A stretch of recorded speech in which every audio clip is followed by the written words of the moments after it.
সম্পর্কের ভিত্তিতে নতুন একটি দেশকে চিন্তা ভাবনা করতে পারবো। তা পলিটিক্যাল যারা কমিউনিটি রয়েছে, রাজনৈতিক নেতৃবৃন্দ রয়েছে, তাদের মধ্যে সেই মনোযোগে আমরা কখনো সেই সুবুদ্ধির উদয় দেখি নাই। আমরা নতুন বাংলাদেশের জন্ম দিতে চাই বিশ্বমঞ্চে, যেখানে নিপীড়িত মানুষের সাথে সংযোগ হবে, আমাদের সার্বভৌমত্ব নিয়ে, আমাদের অধিকার নিয়ে, আমাদের নতুন নতুন বয়ান নিয়ে। বিশ্বের যেই সিকিউরিটি কাউন্সিল হোক, যেই কোনো মোড়ল আসুক, যদি আমাদের অধিকার প্রশ্ন, আমাদের ন্যায্যতার প্রশ্নে তারা কোনো কথা বলতে চায়, তা ভিত্তিতে আমরা কোনো আপোষ নয়। নতুন বাংলাদেশ, নতুন বিশ্বমঞ্চ গঠনে আমরা নতুনভাবে আবির্ভূত হব।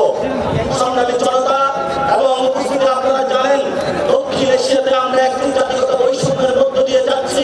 এখানে দলিতদেরকে নিপীড়ন করা হয়েছে, মুসলমানদেরকে নিপীড়ন করা হচ্ছে, বাঙালিদেরকে নিপীড়ন করা হচ্ছে, বিভিন্ন জায়গায় যারা জাতিগোষ্ঠী রয়েছে তাদেরকে নিপীড়ন করা হচ্ছে।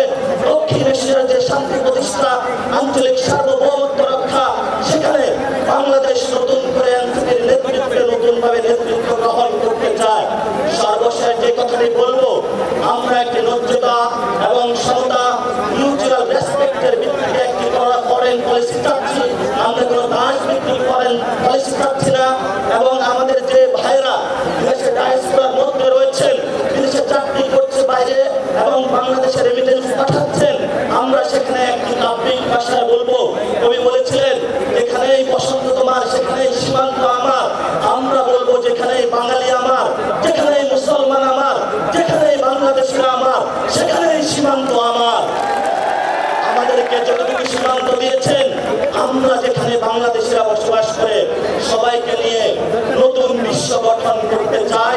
আমাদের সাথে থাকবেন নতুন বিশ্ব মঞ্চে এনসিপির